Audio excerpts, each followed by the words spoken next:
दोस्तों, आज की इस वीडियो में मैं आपको बताने वाला हूं कि योनो एसबीआई में नया अपडेट आने के बाद आप इस ऐप से फंड ट्रांसफर कैसे कर सकते हैं। तो चलिए स्टार्ट करते हैं। तो सबसे पहले आपको अपने मोबाइल में योनो एसबीआई ऐप को ओपन करना होगा। इसके बाद आप M PIN, user ID, password या फिर फिंगरप्रिंट के जरिए लॉगिन कर सकते हैं। नए अपडेट के बाद अब इसमें फिंगरप्रिंट लॉगिन का फीचर भी जोड़ दिया गया है, जिससे लॉगिन करना और भी आसान हो गया है।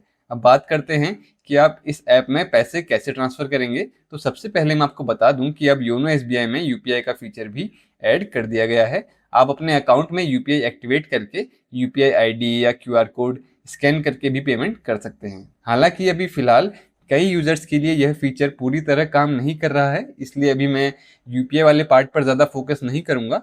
वैसे अगर आपका बैंक अकाउंट पहले से फोन पे, गूगल पे या पेटीएम जैसे ऐप्स में लिंक है तो वहां से भी आप आसानी से पेमेंट कर सकते हैं। अब आते हैं असली टॉपिक पर, यानी फंड ट्रांसफर पर। अब आपको यहाँ पर फंड ट्रांसफर का ऑप्शन मिलेगा। जैसे ही आप इस पर क्लिक करेंगे आपको कई अलग अलग ट्रांसफर के ऑप्शन दिखाई देंगे। सबसे पहला ऑप्शन है क्विक ट्रांसफर का। इसकी मदद से आप तुरंत किसी भी बैंक अकाउंट में एक बार में 50,000 तक भेज सकते हैं। इसके बाद सेंड मनी का ऑप्शन मिलता है, जहां से आप अपने अकाउंट या किसी दूसरे अकाउंट में आईएमपीएस, आरटीजीएस या एनईएफटी के जरिए पैसे भेज सकते हैं। यानी अगर आपको 1 लाख, 5 लाख या 15 लाख जैसी बड़ी अमाउंट भेजनी है तो वो भी आप आसानी से यहाँ से कर सकते हैं। इसके अलावा यहाँ सेंड मनी अब्रॉड का ऑप्शन भी मिलता है, जिससे आप विदेश में भी पैसे भेज सकते हैं। साथ ही शेड्यूल पेमेंट्स का फीचर भी दिया गया है। इसका मतलब अगर आप किसी तय डेट या तारीख पर अपनी पेमेंट करना चाहते हैं, जैसे हर महीने सैलरी भेजना है या किसी को रेगुलर पेमेंट करना है, तो आप उसे पहले से शेड्यूल कर सकते हैं। एग्जाम्पल के लिए मान लीजिए आपकी कोई कंपनी है और आपके नीचे 10 एम्प्लॉय काम करते हैं। अगर आपको हर महीने की 7 तारीख को उनको सैलरी भेजनी होती है तो आप उस पेमेंट को पहले से शेड्यूल कर सकते हैं। आपने जितनी अमाउंट और जो टाइम सेट किया होगा उसी डेट और टाइम पर ऑटोमेटिक पैसे उनके अकाउंट में ट्रांसफर हो जाएंगे। यानी आपको हर बार मैन्युअली टाइप करने की ज़रूरत नहीं है, पेमेंट करने की ज़रूरत मैन्युअली नहीं है। तो अब सबसे पहले देखते हैं कि क्विक ट्रांसफ़र कैसे करते हैं।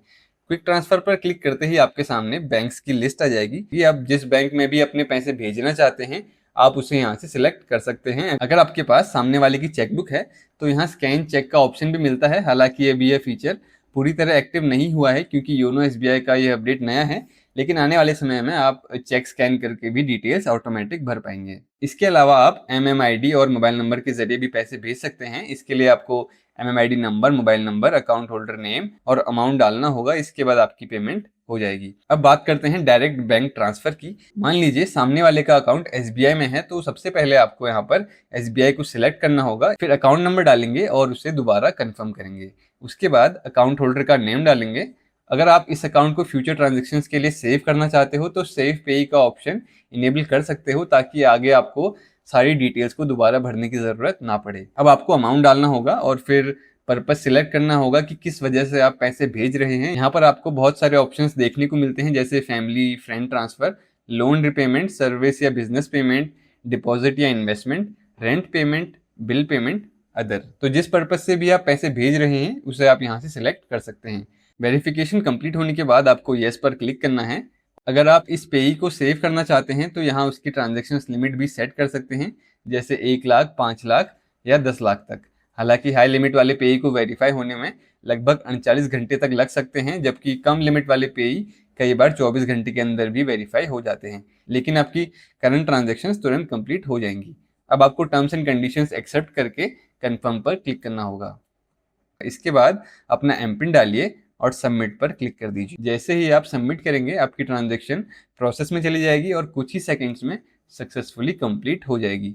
अब आप देख सकते हैं कि 500 रुपये सक्सेसफुली यहाँ पर ट्रांसफ़र हो चुके हैं।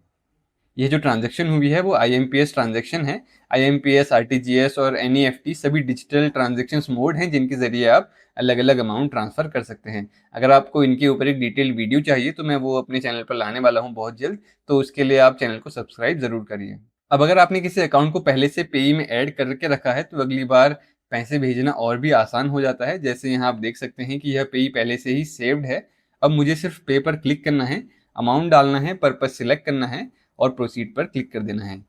क्योंकि यह पेई पहले से एडिड है इसलिए मैं इसमें बड़ी अमाउंट भी भेज सकता हूँ, जैसे 1 लाख, 2 लाख या 5 लाख तक। अगर आप चाहें तो यहीं से पेमेंट को शेड्यूल भी कर सकते हैं, जैसे वीकली पेमेंट, मंथली पेमेंट या स्पेसिफिक डेट और टाइम पर पेमेंट सेट कर सकते हैं। अब अगर आपको विदेश यानी अब्रॉड में मनी ट्रांसफर करना है तो सेंड मनी अब्रॉड वाले ऑप्शन पर क्लिक करना होगा। यहाँ पर आपको charges, taxes, supported currency, daily transfer की लिमिट और प्रोसेसिंग टाइम जैसी सारी डिटेल्स देखने को मिल जाएंगी। हालांकि फिलहाल कई यूजर्स के लिए यह फीचर अवेलेबल नहीं है, लेकिन जैसे ही ये एक्टिवेट होगा आप यहाँ से इंटरनेशनल मनी ट्रांसफर भी कर पाएंगे। तो दोस्तों, इस प्रकार से आप योनो एसबीआई ऐप की मदद से फंड ट्रांसफर कर सकते हैं, चाहे वो क्विक ट्रांसफर हो, आईएमपीएस हो, आरटीजीएस, एनईएफटी, शेड्यूल पेमेंट या फिर इंटरनेशनल ट्रांसफर। अगर आपको यह वीडियो पसंद आया हो तो वीडियो को लाइक जरूर कीजिए। अगर आपको फंड ट्रांसफर करने में कोई प्रॉब्लम आ रही है या आपके मन में कोई सवाल है तो आप कमेंट सेक्शन में पूछ सकते हैं। तो चलिए मिलते हैं आपसे